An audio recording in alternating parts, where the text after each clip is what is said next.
Shalom, selamat pagi. Kita akan mulai ibadah online kita tanggal 17 Januari 2021 dengan doa. Mari kita tutup mata, kita pandang Tuhan dengan hati kita, dan kita akan meminta Tuhan untuk memulai ibadah ini. Pertolongan kita pada pagi hari ini datangnya dari pihak Allah yang menciptakan langit dan bumi beserta dengan segala isinya. Allah yang setia, yang tidak pernah meninggalkan pekerjaan tangannya. Turunlah atas kita sekalian kasih karunia dari Tuhan Yesus Kristus dan persekutuan oleh Roh Kudus. Amin. Shalom Bapak Ibu Saudara sekalian, kasih dimanapun Anda berada saat ini dan menyaksikan ibadah online pada pagi hari ini. Mari sama-sama kita semua berharap bahwa kasih karunia Tuhan tetap mengalir dalam setiap kehidupan kita pribadi. Walau kita terpisah jarak dan waktu, tapi kita tetap bersyukur bahwa Tuhan masih mengizinkan kita untuk sama-sama beribadah walaupun secara online, secara daring. Dimanapun Anda berada sekalian, mari kita sama-sama siapkan hati pikiran kita untuk kita mau sama-sama masuk di dalam hadirat Tuhan. Kita mau memuji, menyembah, memuliakan nama Tuhan yang luar biasa dahsyat. Kasih-Nya yang tidak pernah berakhir dalam kehidupan kita pribadi lepas pribadi. Di awal bulan Januari yang sudah berjalan 3 minggu ini, mari sama-sama kita kembali merefleksikan diri. Banyak kejadian hal yang sudah terjadi. Ada hal yang mungkin kabar baik, ada juga mungkin yang kabar buruk. Tapi satu hal yang saya katakan, kasih Tuhan tidak pernah berakhir dalam setiap kehidupan kita pribadi lepas pribadi. Karena hanya bersama kasih Tuhan, bersama kuasa Tuhan, kita mampu melewati hari demi hari di tahun yang baru 2021. Mari Bapak Ibu Saudara sekalian, kita mau siapkan hati pikiran kita untuk masuk dalam hadirat Tuhan. Kita mau menyembah nama Tuhan, karena hanya bersama Tuhan kita mampu, kita bisa, kita sanggup melewati apa yang ada di depan kita.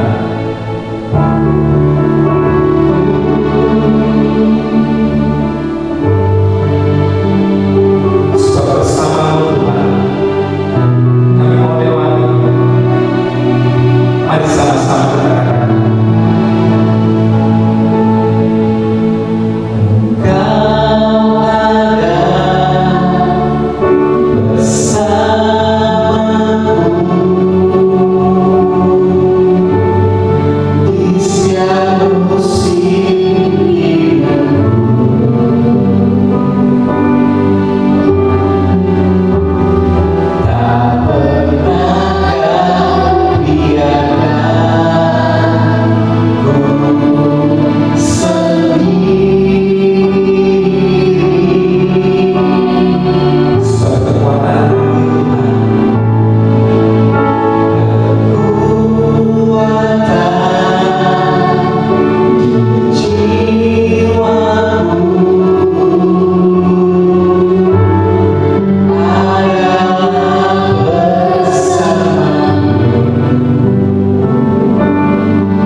sehingga urapan menyata dalam setiap kehidupan. Terima kasih Tuhan, terima kasih.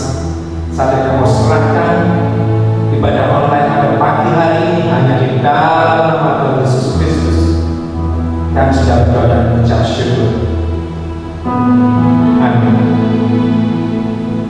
Sekali lagi shalom untuk Bapak Ibu Saudara sekalian, dimanapun Anda berada, kasih sukacita yang sama tinggal di dalam setiap kita, di rumah kita, berikan tos pada anggota keluarga Bapak Ibu Saudara sekalian. Katakan Tuhan Yesus baik, Tuhan Yesus baik, Tuhan Yesus sungguh mengasihi kita. Karena kasih Tuhan tidak pernah berkesudahan dalam setiap pribadi kita, setiap kehidupan kita. Dari hari ke hari, dari minggu ke minggu, bulan ke bulan, bahkan sampai tahun demi tahun, selalu ada kasihnya. Mari kita belajar dari kasih Tuhan Yesus yang tidak pernah berhenti untuk kita mau saling mengasihi dengan sesama kita. Saat ini saya mau ajak Bapak Ibu sekalian untuk berdiri bersama-sama. Yuk kita mau berdiri di mana-mana Anda berada. Kita berdiri, kita menaikkan satu pujian kasih Allah tak berkesudahan. Amin. Berikan tanganmu di rumah.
Sungguh kasih Tuhan Yesus yang luar biasa menjadikan kita mampu untuk meneladani kasih Tuhan, untuk mampu mengasihi sesama kita. Seperti tema pada minggu ini kita belajar untuk mengasihi, karena kasih Tuhan yang sempurna sudah kita terima. Mari kita mau belajar mengasihi Tuhan dengan lebih sungguh, mengasihi sesama dengan lebih sungguh. Di saat kondisi dunia yang seperti ini,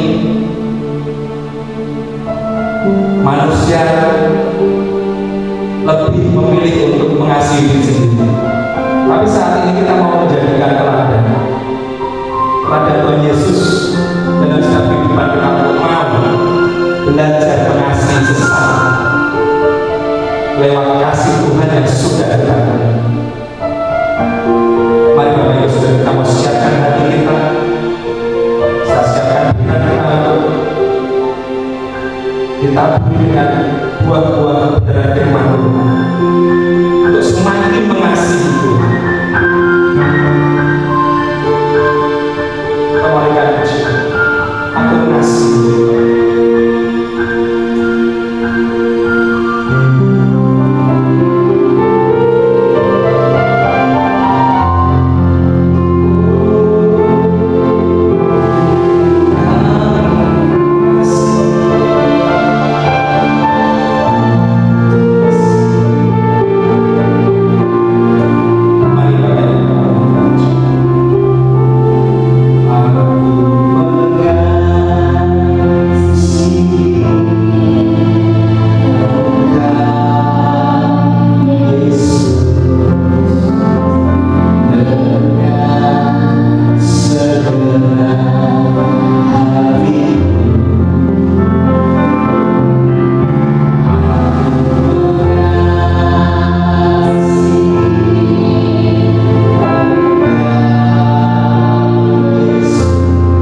tundukkan kepala, kita berdoa sebelum kita mendengarkan firman Tuhan. Tuhan, terima kasih karena Engkau sudah membajak hati kami melalui tim PAW, sehingga kami bisa memuji dan memuliakan Tuhan. Dan hati kami sekarang siap untuk mendengarkan firman Tuhan. Engkau yang berbicara Tuhan, Engkau yang urapi hamba-Mu yang kecil ini untuk menyampaikan firman Tuhan yang besar. Terima kasih Tuhan, di dalam nama Tuhan Yesus Kristus kami siap mendengarkan firman-Mu. Amin. Ya, Shalom, selamat pagi jemaat Condrokusumo dan juga yang mengikuti ibadah online pada pagi hari ini. Ya, hari ini saya mau menyampaikan satu tema, yaitu Tuhan yang bertanggung jawab. Ya, kita tidak perlu khawatir karena Tuhan kita Tuhan yang bertanggung jawab. Minggu kemarin saya sudah kasih sedikit bocoran, ya, yaitu dari 1 Petrus 5 ayat yang ke-10, ya, demikian firman Tuhan. Dan Allah sumber segala kasih karunia yang telah memanggil kamu dalam Kristus kepada kemuliaannya yang kekal akan melengkapi, meneguhkan, menguatkan, dan mengokohkan kamu sesudah kamu menderita seketika lamanya. Oke, surat Petrus, ya, ini adalah surat dari Rasul Petrus kepada jemaat di beberapa tempat, yaitu di Pontus, di Galatia, di Kapadokia, ya, dan temanya pada waktu itu adalah orang-orang Kristen, jemaat mula-mula ini mendapat penderitaan, ya, mendapat aniaya. Dan itulah mengapa ketika kita baca tadi di ayat yang ke-10 dikatakan bahwa sesudah kamu menderita seketika lamanya. Jadi menderita seketika lamanya. Jadi memang surat ini ditujukan kepada jemaat-jemaat yang pada waktu itu sedang menderita. Jadi pas banget. Tetapi janji Tuhan, Tuhan tidak tinggalkan kita sendiri. Tuhan dengan kasih-Nya, Dia tidak hanya memanggil kita, tetapi juga satu, memperlengkapi, meneguhkan, menguatkan, dan mengokohkan. Jadi ada 3, saya nggak salah ngomong, 3 yang akan kita bahas, tapi ada 4 kayaknya. Oh, don't worry, cuma 3 yang dibahas, ya. Jadi yang pertama, Tuhan janji ketika Tuhan memanggil kita menjadi anak-anaknya, memanggil kita menjadi ciptaan baru, yang pertama Tuhan akan melengkapi. Nah, melengkapi ini di dalam bahasa Yunaninya adalah katartizo, ya. Katartizo itu tidak bicara hanya melengkapi, tetapi juga menjadi sempurna. Sudah selesai. Itu juga katartizo. Jadi sudah komplit, ya. Katartizo kita bisa jumpai di dalam 2 Korintus 13 ayat yang ke-11 bicara begini. Akhirnya saudara-saudaraku, bersukacitalah, usahakanlah dirimu supaya sempurna. Nah, supaya sempurna, sempurna itu katartizo. Jadi kita dilengkapi, kita dijadikan sempurna, ya. Lukas 6 ayat yang 40 itu juga bicara tentang katartizo. Seorang murid tidak lebih daripada gurunya, tetapi barang siapa yang telah tamat pelajarannya, ini telah tamat, telah selesai, finish, itu juga disebut katartizo. Jadi katartizo itu sudah tamat, sudah finish, sudah komplit, sudah sempurna. Nah, sekarang kalau kita bicara tentang melengkapi, itu adalah katartizo, dan itu bicara menjadi sempurna. Karena memang Matius 5 ayat 48 mengatakan bahwa kita ini harus sempurna. Di lain pihak kita biasa mendengar bahwa sempurna itu hanya milik Allah. Kita ini manusia yang tidak sempurna.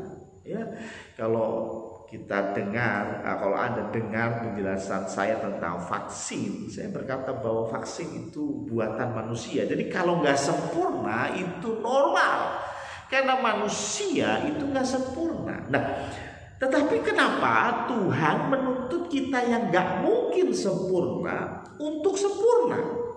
Jawabannya adalah Tuhan tidak pernah menurunkan standarnya. Tuhan bilang bahwa kalau kita mau ketemu dengan Tuhan yang sempurna, maka kita harus sempurna. Standarnya itu. Kalau kita nggak bisa sempurna, ya tetap Tuhan minta kita sempurna. Berarti nggak mungkin dong kita ketemu dengan Allah. Yes, memang nggak mungkin kalau kita ketemu dengan Allah dengan hasil usaha kita sendiri.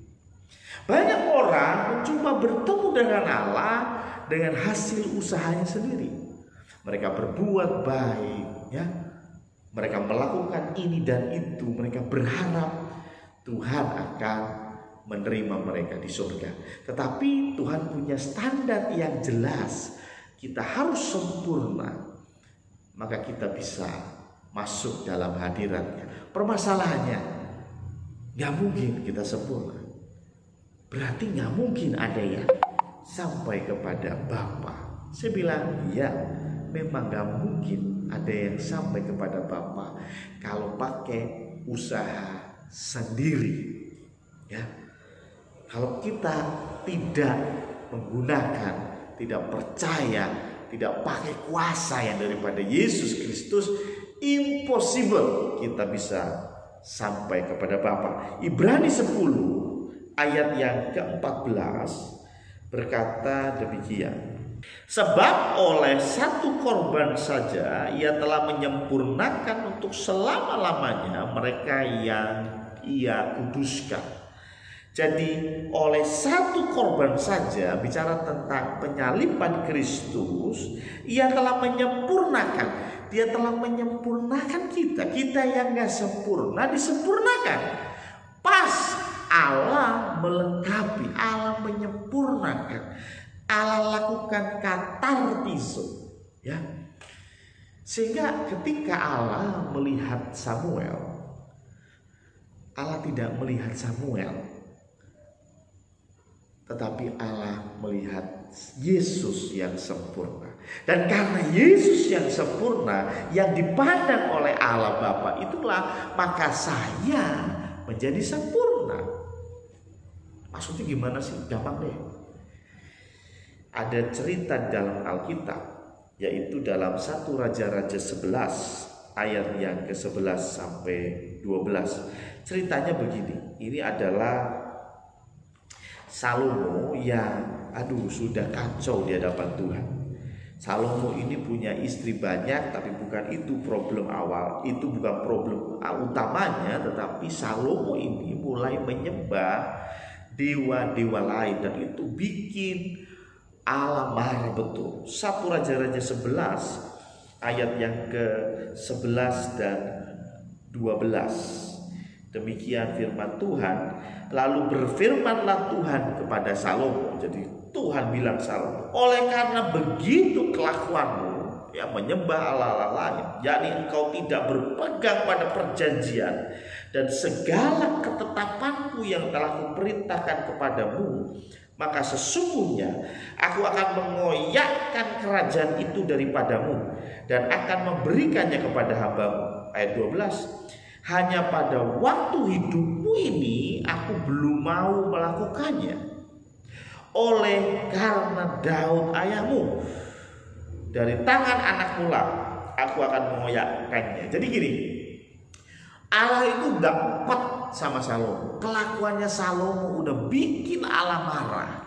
Tetapi Allah memandang Daud, ayahnya Salomo.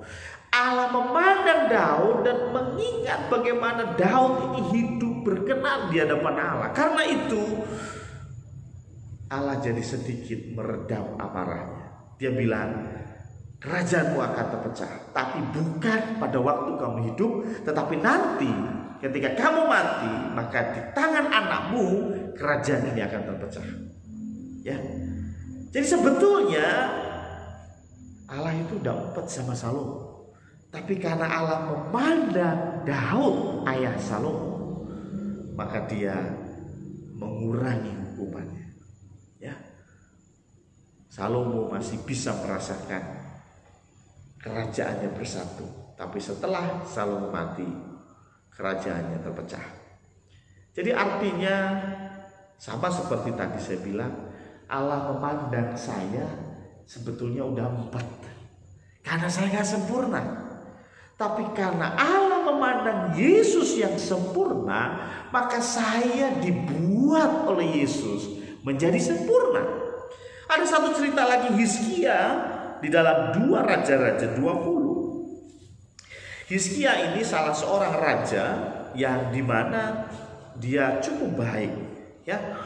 Saya sempat bahas ini dalam ibadah PPK kalau nggak salah, ya. 2 Raja-Raja ya 20 ayat yang ke-6, ya. Jadi ceritanya Hizkia yang cukup baik di hadapan Tuhan, dia rupanya sakit dan kemudian dia harus mati. Ya, Nabi Yesaya disuruh datang dan bilang bahwa Yesaya bilang, Hizkia kamu gak akan sembuh, kamu mati. Hizkia menangis di hadapan Tuhan dan akhirnya Tuhan kasih ekstra usia 15 tahun. Ya, dan gak hanya itu, coba kita lihat di dalam 2 Raja-Raja 20 ayat yang ke-6.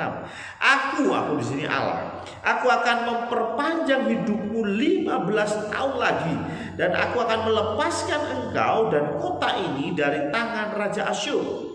Jadi sudah ditambah umurnya, diloloskan dari musuh. Aku akan memagari kota ini oleh karena aku. Kotanya dilindungi. Tapi yang menarik, oleh karena aku, oleh karena Tuhan, oleh karena Allah, dan oleh karena Daud hamba. Hizkia keturunan Daud, tapi udah keturunan yang keberapa nggak tahu saya juga. Tapi intinya ketika Hizkia berdoa menangis, bukan tangisannya Hizkia yang Allah lihat, bukan permohonannya Hizkia yang Allah pandang, tetapi Allah memandang Daud. Jelas, karena aku dan karena Daud hambaku. Wow.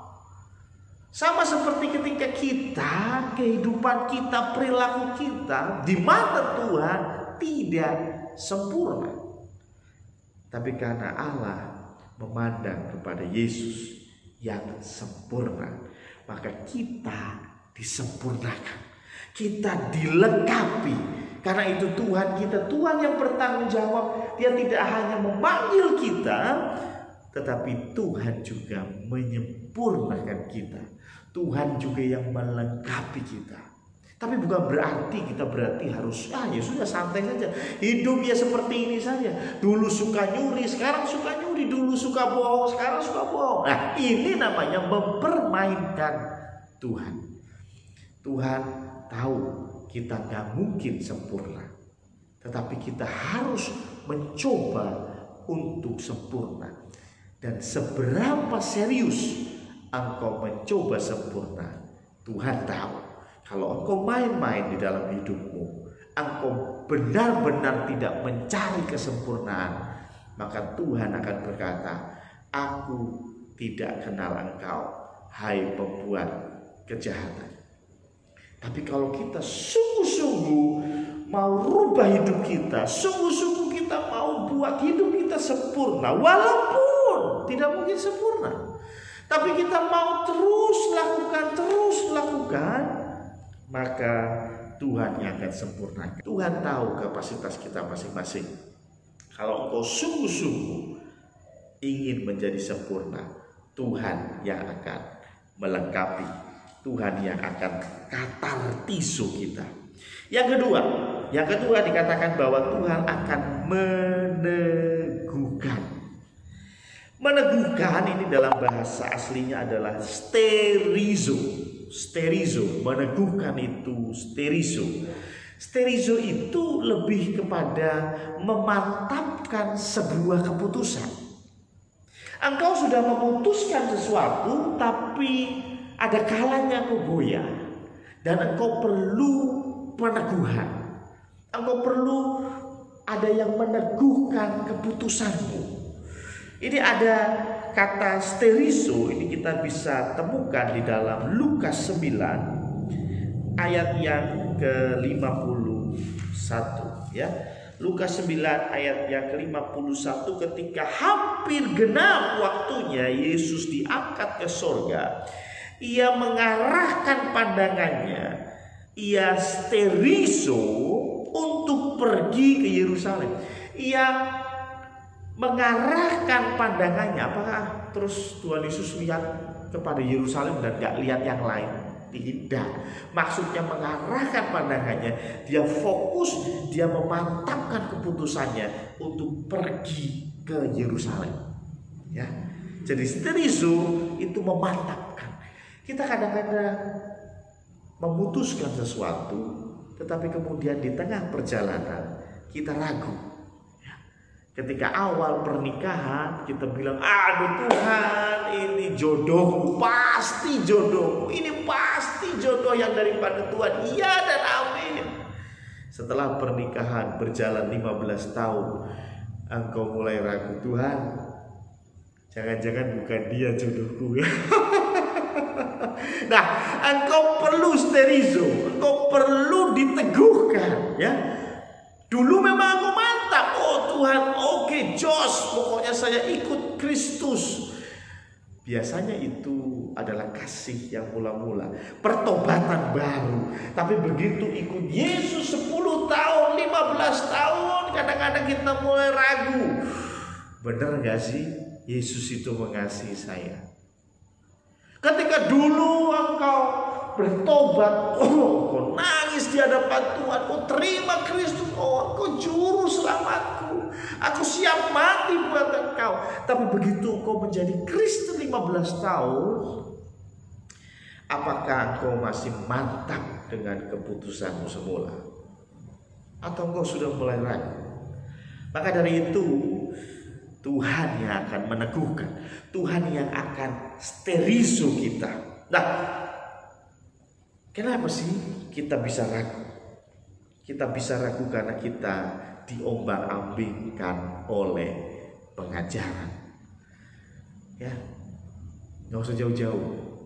Vaksin Sinovac sudah mulai didistribusikan, bahkan sudah diaplikasikan kepada masyarakat Indonesia. Ya, saya melihat bagaimana Pak Presiden pertama kali menerima vaksin Sinovac ini. Ya, dan yang menarik di YouTube bisa Anda lihat, ada banyak perbantahan. Ada yang bilang inilah, ada yang bilang itulah, ada yang aduh macam-macam, dan itu membuat orang terombang-ambing. Kita mulai jadi bingung nih, ya ini Sinovac ini bener apa enggak ya? Di vaksin itu betul sehat apa enggak ya? Ya, saya sudah bikin video tentang vaksin untuk jemaat Chandrokusumo ya, supaya kita mantap ya. Ya memang vaksin itu tidak menyembuhkan ya. Bukan itu fungsi vaksin, tetapi vaksin itu membantu kita untuk menciptakan antibodi ya. Sehingga ke depan kita tidak diharapkan lebih kuat menghadapi virus COVID-19 ya. Bukan berarti 100% kebal ya, tetapi paling tidak kita punya benteng yang lebih tebal ya, sehingga tidak mudah kita jatuh sakit di dalam COVID-19. Nah, tapi karena ada banyak pengajaran-pengajaran yang lalu lalang, apalagi zaman sekarang Anda bisa dengarkan pengajaran macam-macam di dalam gadget Anda, maka Anda akan diombang-ambingkan. Banyak orang Kristen yang merasakan penderitaan dan mereka semakin meragukan keputusan ikut Yesus. Ya. ketika mereka dalam kesesakan. Itu background yang saya tadi cerita. 1 Petrus adalah surat yang ditujukan kepada jemaat-jemaat yang dalam penderitaan. Mereka menderita dan Tuhan bilang melalui Petrus bilang bahwa jangan khawatir, Allah yang memanggil engkau yang saat ini sedang menderita itu, Allah akan memantapkan keputusanmu. Allah akan memberikan sterizo kepadamu, meneguhkan. Ya. Kenapa sih banyak orang yang ketika dalam penderitaan ikut Yesus mulai goyah? Karena memang tidak mengerti pengajaran yang benar. Tuhan kita tuh bukan Tuhan yang salesman, bukan Tuhan yang jualan enaknya dulu, ya. Ayo ikut, daftar ke sini, nanti dapat fasilitas ini. Ayo sekolah di sini, nanti fasilitas ini. Waduh, yang enak-enak di depan. Tetapi Tuhan yang kita sembah, Tuhan yang omong gak enak di depan. Coba kita lihat Matius 8 ayat yang ke-18. Matius 8 ayat 18. Ketika Yesus melihat orang banyak mengelilinginya, ia menyuruh bertolak ke seberang. Lalu datanglah seorang ahli Taurat dan berkata kepadanya, "Guru, aku akan mengikut engkau kemana saja engkau pergi." Yesus berkata kepadanya, "Serigala mempunyai liang dan burung mempunyai sarang, tetapi anak manusia tidak mempunyai tempat untuk meletakkan kepalanya." Kenapa orang Farisi ini ingin ikut Yesus? Rupanya kalau kita baca pasal-pasal sebelumnya, bagaimana Tuhan Yesus mengajar di bukit luar biasa. Bagaimana Tuhan Yesus menyembuhkan orang, bikin mujizat luar biasa. Siapa yang gak mau ikut Yesus? Ya, ketika didoain sama Pak Pendeta, yang tadinya pincang sembuh, yang tadinya buta bisa melihat. Wow, luar biasa, ya. Yang datang ke gereja naik kursi roda, pulang kursi rodanya dibuang, lari pulang ke rumah. Wah, luar biasa. Saya yakin kalau model begitu, semua orang akan mau ikut Yesus, betul nggak? Ya, ketika engkau punya utang banyak, datang ke gereja, Tuhan akan bereskan hutangmu. Waduh, itu gak usah disuruh. Gereja akan penuh, semua orang akan ikut Yesus. Tapi rupanya jawaban Yesus menarik. Tuhan Yesus berkata bahwa serigala mempunyai liang dan burung mempunyai sarang, tetapi anak manusia, tetapi Mesias tidak mempunyai tempat untuk meletakkan kepalanya. Tuhan Yesus bilang dulu, kalau ikut saya harus siap-siap menderita. Kalau engkau ikut aku karena engkau berharap ada mujizat, engkau berharap berkat berkelimpahan, maka engkau salah besar. Kalau kita ikut Yesus, motivasi kita supaya diberkati Tuhan, motivasi kita supaya Tuhan sembuhkan sakit kita, supaya Tuhan jaga keluarga kita, maka kita punya motivasi yang salah, ya. Dan ini yang membuat kita jadi ragu akan keputusan kita ikut Yesus, karena penderitaan yang kita rasakan seolah-olah gak pas sama janji Tuhan. Ya karena engkau hanya lihat janji yang manis. Janji Tuhan bahkan di dalam Matius 10 ayat 22 berkata demikian. Dan kamu akan dibenci semua orang oleh karena namaku, tetapi orang yang bertahan sampai pada kesudahannya akan selamat. Bayangin, kamu akan dibenci semua orang karena nama Tuhan. Kita akan dibenci semua orang karena nama Tuhan. Itu Tuhan Yesus yang bicara. Ya. Jadi Tuhan Yesus gak bicara muluk-muluk tak, tetapi Tuhan bilang di depan bahwa akan ada penderitaan. Engkau akan menderita bersamaku. Kalau kita ngerti pengajaran yang komplit, ya Tuhan memang berkata bahwa Tuhan turut bekerja untuk mendatangkan kebaikan. Amin. Tetapi coba perhatikan Yusuf. Yusuf itu dibuang dulu sama saudara-saudaranya. Ya, hampir mau dibunuh, dibuang ke sumur, kemudian dijual. Di Mesir dia jadi budak. Kemudian dia difitnah sama tante Poti, ya. Kemudian dia dipenjara dia nolong orang yang ditolong lupa sama dia. Coba berapa lama Yusuf menderita? Lama banget. Yusuf baru melihat bagaimana Tuhan kasih dia kedudukan di akhir cerita. Ya. Permasalahannya, apakah kita di dalam menerima penderitaan demi penderitaan, apakah kita tetap mengatakan mengikut Yesus keputusan, ya? Atau kita mulai ragu? Kita mulai bertanya-tanya, Tuhan kemana Engkau? Aku ikut pelayanan, aku main musik untuk Engkau, aku menyanyi untuk Engkau. Ternyata tes swab aku dinyatakan positif COVID-19. Teman-teman menjauh, teman-teman gereja menjauh, tidak ada yang mau deket-deket saya. Tuhan, apa salahku? Betul ya? Ya, saya merasakan betul penderitaan itu. Kemarin saya berbincang-bincang dengan Ricky, ya, dia bilang momen di mana dia sakit COVID itu momen di mana dia patah semangat, ya. Bukan masalah badannya, karena Ricky itu dia tidak ada gejala, dia betul-betul sehat, ya, tidak ada gejala, tetapi dia merasakan broken mental, asal bahasanya Ricky, ya. Nanti dia sedang bikin video untuk kesaksian dia, nanti kita akan share juga ke teman-teman yang mengajar, ya.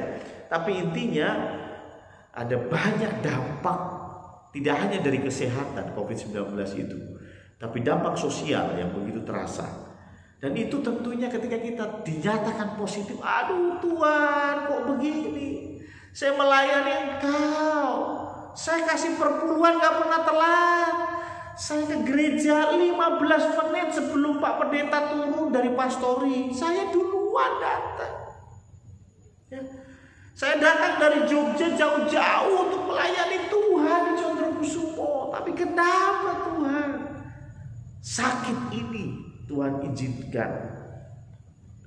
Betul ya? Ingat, memang Tuhan tidak hanya menjanjikan berkat, tetapi ada kalanya kita diminta untuk menderita bersama-sama dengan Dia. Kalau kita paham secara utuh apa yang Tuhan janjikan, maka kita akan menerima peneguhan. Kita akan tetap mantap ikut Yesus sebagai keputusan kita. Yang ketiga dikatakan menguatkan dan mengokohkan. Nah, menguatkan dan mengokohkan ini dalam bahasa asli cuma satu sebetulnya. Disebut dengan steno, ya. Tapi dalam terjemahan bahasa Indonesia menguatkan dan mengokohkan. Intinya kita yang lemah dijadikan kuat, ya. Kita yang lemah dijadikannya kuat. Kenapa sih kok Tuhan tidak membuat kita kuat saja?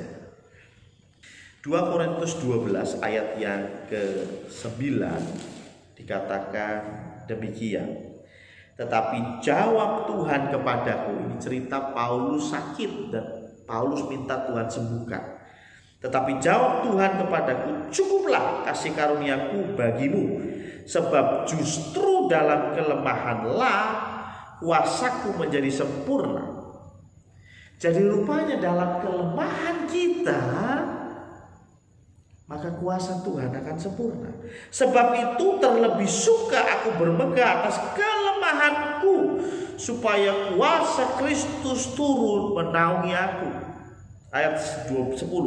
Karena itu aku senang dan rela di dalam kelemahan, di dalam siksaan, di dalam kesukaran, di dalam penganiayaan dan kesesakan oleh karena Kristus. Sebab jika aku lemah, maka aku kuat. Maksudnya apa? Kalau engkau punya uang banyak, rumah mewah, kesehatanmu sempurna, keluargamu sempurna, dan engkau memuji Tuhan, engkau bersorak-sorai bagi Dia, semua orang bisa lakukan itu. Tetapi ketika engkau dalam kesesakan, dalam penjara seperti Paulus dan Silas, mereka dipenjara dalam penjara Romawi, tetapi mereka memutuskan untuk memuji Tuhan, maka kuasa Tuhan membuat pintu penjara terbuka, membuat borgol mereka terlepas. Kenapa? Karena mereka lemah dan Tuhan semakin kuat. Tapi kalau kita kuat, kita punya uang banyak, kita bisa berobat kemanapun, maka kita tidak lagi mengandalkan kuasa Tuhan. Ya, kenapa sih? Penyakit yang disembuhkan Tuhan itu biasanya satu, penyakit yang gak ada obatnya. Dua, orang yang sakit itu orang yang gak punya. Kenapa? Ya karena ketika sakitnya itu biasa, sakit panu, batuk, pilek, ya, maka kita berdoanya itu gak serius gitu ya. Kenapa? Karena ketika kita berdoa karena sakit panu, Tuhan saya sakit panu, tapi dalam pikiran kita sudah punya pikiran, habis ini, habis doa saya pergi ke warung beli kal panak. Ya, kita sudah punya planning B, planning C. Kita berpikir, Tuhan kalau nggak sembuh nggak apa-apa, saya udah punya obatnya. Tuhan kalau Tuhan nggak sembuhkan nggak masalah, saya sudah tahu caranya menyembuhkan. Tapi kalau kamu atau kita semua kena penyakit yang nggak ada obatnya, kita kena kanker stadium 4, kita berdoanya udah beda. Tuhan, kalau Engkau tidak sembuhkan aku mati. Itu kelemahan. Kita udah gak bisa kemana-mana lagi. Kita hanya fokus dan tertuju kepada Tuhan, maka mujizat akan terjadi. Tapi kalau Engkau sakit, kanker, terus kemudian ditanya Pak Pendeta mau didoakan, iya didoakan. Terus habis ini rencana mau kemana? Nanti kalau ini masih diperiksa di Jakarta, nanti kalau hasilnya keluar mungkin mau konsultasi ke dokter di Jerman, dokter di Amerika. Anda sudah punya banyak rancangan sehingga Anda merasa Anda kuat. Aku punya plan A, B, C, D. Dan terkadang Tuhan membuat plan A, B, C, D sampai Z-mu habis, sehingga kau tidak bisa kemana-mana lagi. Ke depan mentok, kanan mentok, kiri mentok, belakang mentok, bawah mentok. Satu-satunya jalan keluar adalah Tuhan. Kalau sudah begitu, maka Tuhan yang akan menguatkan dan mengokohkan. Kalau sudah begitu, maka dalam kelemahan kita, maka kuasa Tuhan semakin nyata. Ya. Jangan tunggu sampai semua habis. Jangan tunggu sampai semua hartamu habis, kesehatanmu hancur, baru kau ingat Tuhan. Tetapi sadarilah bahwa semua yang kita punya, kekuatan, kesehatan, kekayaan, semua milik Tuhan. Kita ini hanya dititipin, ya. Kalau kita punya konsep seperti itu, maka kita sadar kita ada sebagaimana kita ada karena Yesus Kristus. Tuhan kita Tuhan yang bertanggung jawab. Dia tidak membiarkan kita berjalan sendiri di dalam lembah kekelaman, tetapi Dia akan menyertai kita. Karena itu jemaat Condrokusumo yang saya kasih, ingat firman Tuhan ini. Tuhan memanggil kita. Tuhan sudah memanggil kita. Kita sudah mendengar panggilannya. Tetap berusaha untuk terus menjadi semakin sempurna. Dan Tuhan yang akan menyempurnakan. Tetap pada keputusan mula-mula mengikut Yesus dan jangan pernah tinggalkan Dia. Maka Tuhan yang akan meneguhkan keputusan kita. Dan teruslah berkata bahwa Tuhan sumber kekuatan kita. Jangan sombong, tetapi apa yang bisa kita lakukan, itu semua kita kembalikan hormat dan pujian kepada Tuhan. Maka Tuhan akan menguatkan dan mengokohkan kita. Di dalam penderitaan kita akan keluar sebagai pemenang. Emas akan diuji melalui api. Mungkin hari-hari ini adalah api kita. Mungkin hari-hari ini api yang sedang membakar tim PAW. Tetapi saya percaya di balik ini semua ada rancangan Tuhan yang indah untuk kita semua. Tuhan memberkati. Mari kita tundukkan kepala, kita berdoa. Tuhan Allah Bapa kami, terima kasih untuk firman Tuhan yang sudah kami dengar. Engkau yang menyempurnakan. Kami yakin dan percaya Tuhan bekerja melalui jaringan internet yang ada, sehingga setiap kami yang mendengar dimanapun kami berada, kami menerima berkat yang daripada Tuhan melalui firman ini. Hanya di dalam nama Tuhan Yesus Kristus kami berdoa dan bersyukur untuk firman Tuhan. Amin. Mari kita buka warta jemaat yang sudah diberikan secara online juga melalui WA Group. Ada beberapa hal penting yang perlu dapat perhatian. Adapun pelayanan minggu kebaktian masih dilakukan online, petugas bisa dilihat di warta jemaat.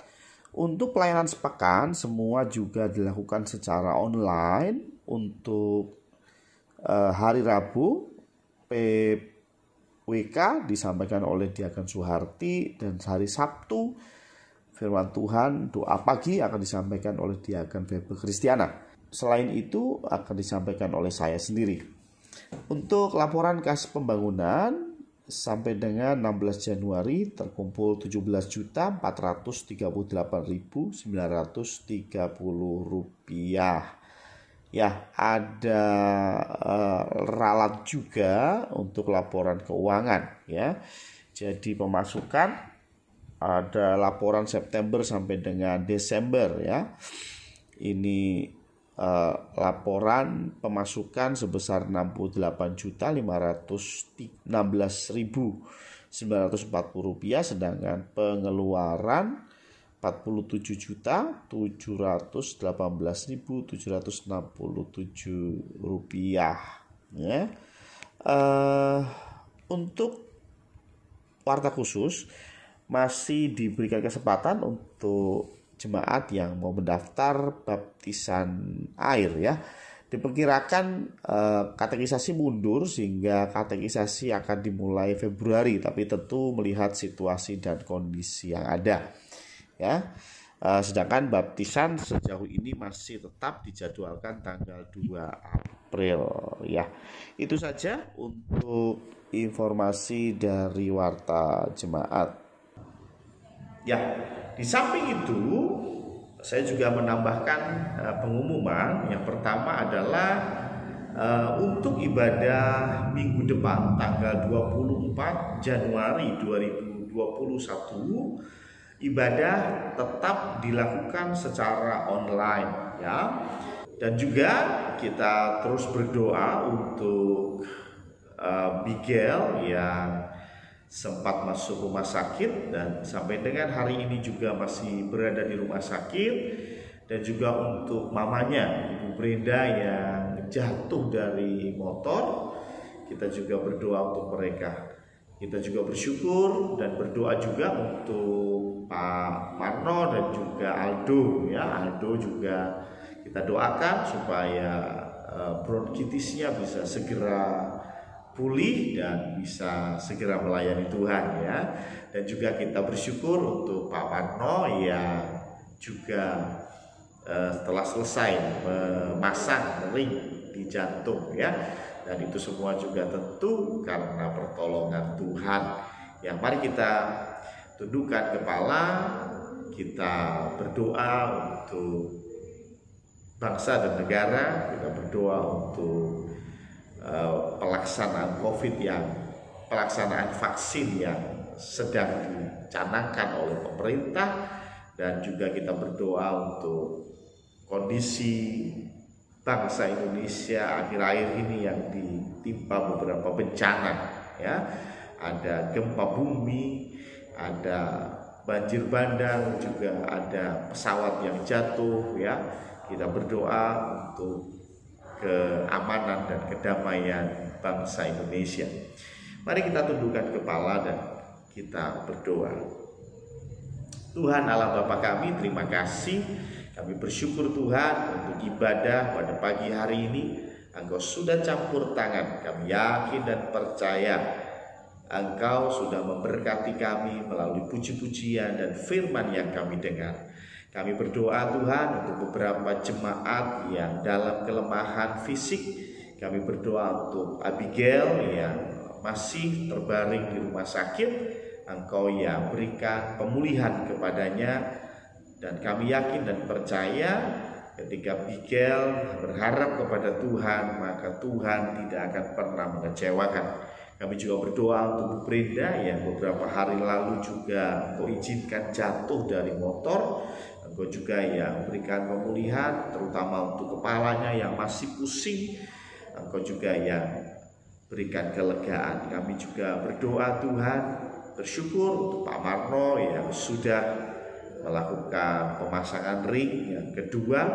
Kami yakin dan percaya ini pun rancangan Tuhan untuk Pak Marno, sehingga tetap bisa menikmati berkat-berkat Tuhan dalam kehidupannya. Kami juga berdoa dan bersyukur untuk Aldo. Kami berdoa sehingga bronkitisnya bisa segera teratasi, bisa segera pulih kembali seperti sedia kala. Dan kami yakin dan percaya rancangan Tuhan adalah rancangan damai sejahtera. Kami juga berdoa Tuhan dan bersyukur untuk 5 orang yang sempat terkena COVID, tetapi kelima-limanya sudah Tuhan sembuhkan.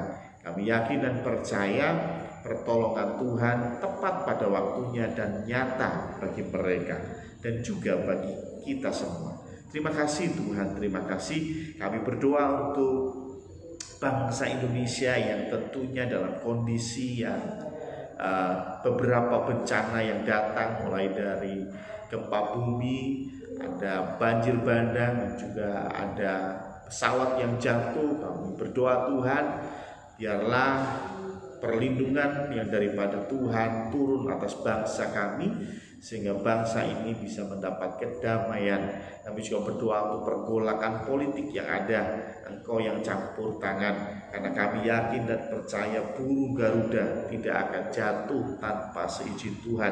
Kami juga berdoa Tuhan dan bersyukur untuk vaksin yang sudah didistribusikan, bahkan sudah diterapkan di beberapa penduduk Indonesia. Kami bersyukur, tetapi kami terus berdoa jika ada pihak-pihak yang mencoba menggagalkan ini semua, Engkau juga yang jauhkan itu dari bangsa Indonesia. Kami juga berdoa untuk kami yang pada waktunya nanti akan divaksin, Engkau juga yang berikan kami kekebalan melalui vaksin ini. Terima kasih Tuhan, terima kasih. Kami berdoa untuk Pak Jokowi, kami berdoa untuk jajarannya, Engkau yang berikan hikmat kepada beliau dan juga timnya, sehingga bisa memberikan dampak yang baik, dampak yang positif untuk kemajuan bangsa dan negara. Kami juga bersyukur Tuhan untuk Kapolri yang baru, walaupun sempat ada banyak perbantahan, tetapi kami yakin dan percaya bahwa Engkaulah yang mengangkat pemimpin dan Engkau juga yang menjatuhkan pemimpin. Terima kasih Tuhan, terima kasih.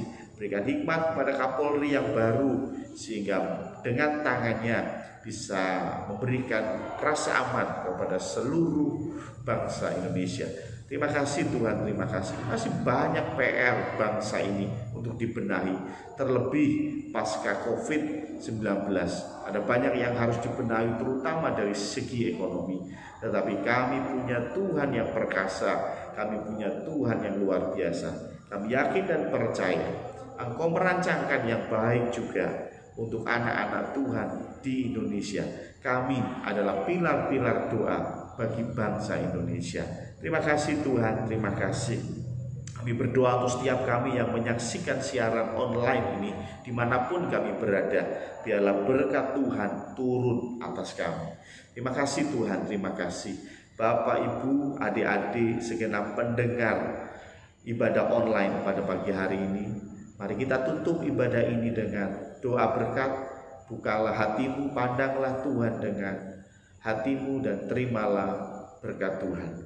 Tuhan memberkati engkau, Tuhan melindungi engkau, Tuhan menghadapkan wajahnya kepadamu dan memberikan engkau damai sejahtera dari sekarang sampai selama-lamanya. Amin.